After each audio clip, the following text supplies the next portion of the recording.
on June 4, 1956. He was convicted of murder, kidnapping and rape.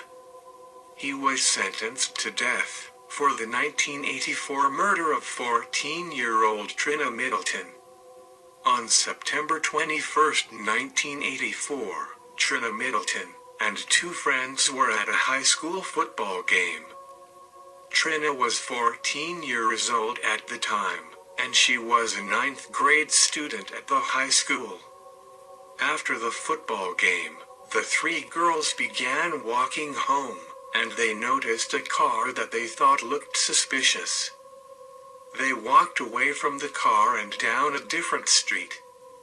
A car without its lights on then came towards the girls, and stopped in front of them.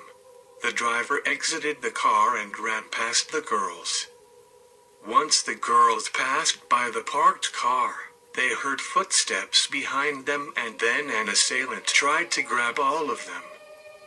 In the course of the struggle with the girls, the assailant said, "Come here, bitch," and he pulled out a knife. Tryna Middleton, who was short and slightly built, was not able to get away from the assailant, but the other two girls escaped. They ran to a nearby house, where the homeowner allowed them to call their mothers and the police. The girls described the car and the assailant to the police. Approximately 2 hours later, Tryna's body was found in a parking lot.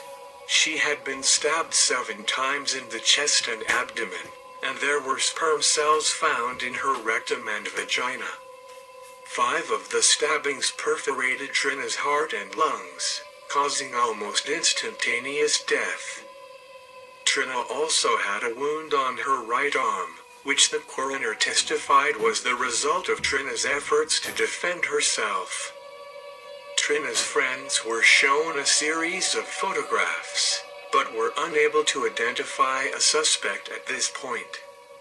Around the same time, there were 2 other incidents in the same area involving young girls.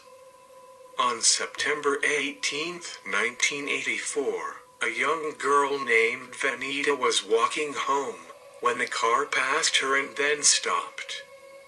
When she walked past the car, the driver got out and grabbed her. He also threatened her with a knife, and he called her a bitch. Residents who lived nearby heard the noise, and the girl was able to escape into their home.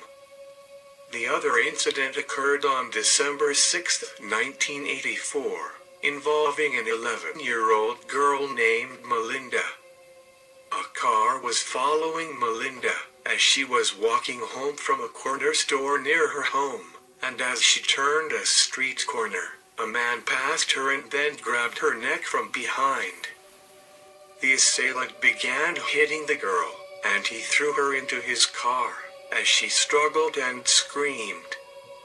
Melinda's younger sister witnessed the beating and abduction, and called to their mother, who ran outside barefoot and grabbed the locked car door on the driver's side. The icy road made the car's wheels spin and slowed its progress, allowing the mother to hold on to the car and to pound the window and push the car with her hip, so that the car bumped into a parked car. As her mother held on to the car, Melinda was able to escape through the passenger door, which she had unlocked. 2 young men, who witnessed the commotion, were able to get the license plate number of the car, and gave it to the mother, which the police subsequently traced to William Broom, Romell Broom's father.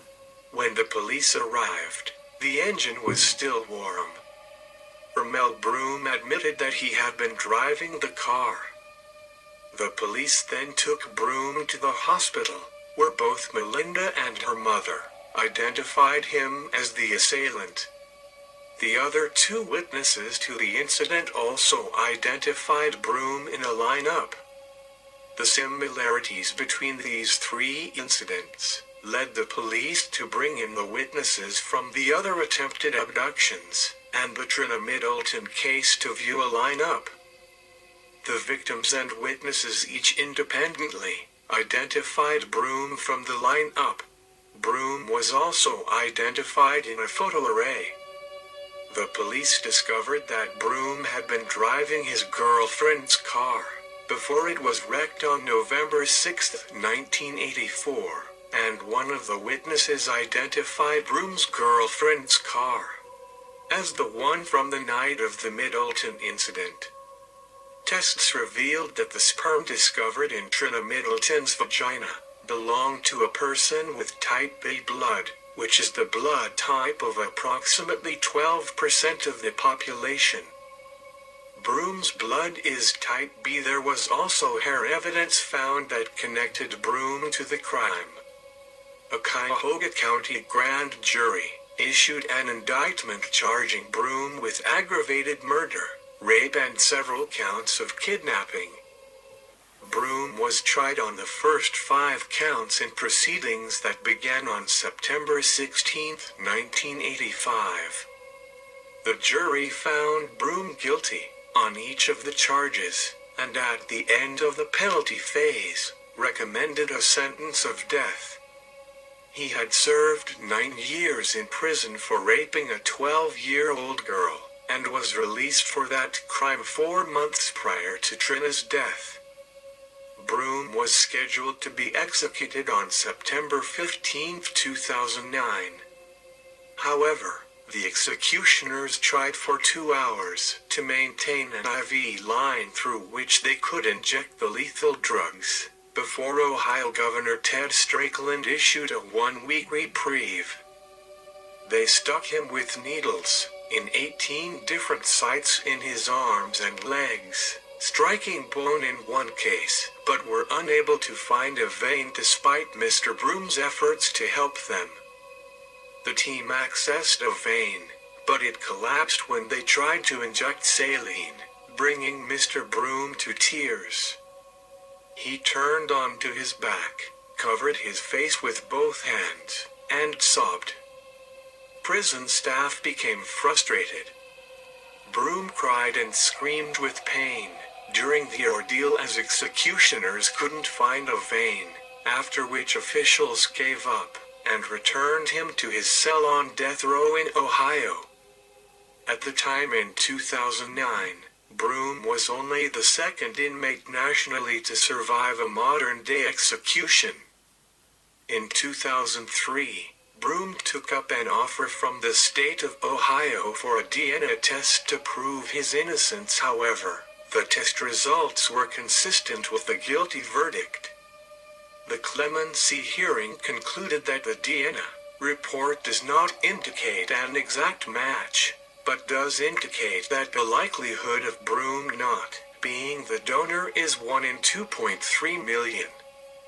Otherwise stated, 8 or 9 other black males in the country would have the same profile.